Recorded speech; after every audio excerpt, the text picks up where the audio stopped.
তুমি কেন এসেছো? আমি তোমায় প্রবেশ করতে দেব না। আমি তোমায় প্রবেশ করতে দেব না, দেব না, দেব না। ভোলানাথের নিত্যে রাসমঞ্চ টলমল করে যাচ্ছে। ভগবান শ্রীকৃষ্ণ বলেন, বেশ, আজ নয়, আগত কলি যুগে যেখানে হবে মধুময় মধুর শ্রীরাম বৃন্দাবনের রাসলীলা, সেই দিন হবে তোমার রাস দর্শন। আর আজ হতে রাসমঞ্চের এক পাশে গোপেশ্বর নামী থাকিবে।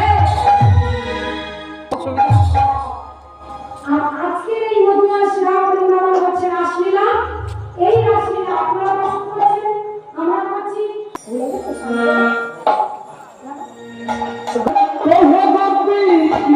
সংসার ছেড়ে কেন এসেছো?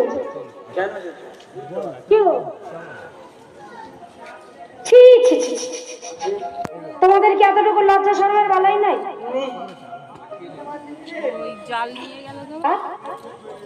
এক কাজ করো, যা হবার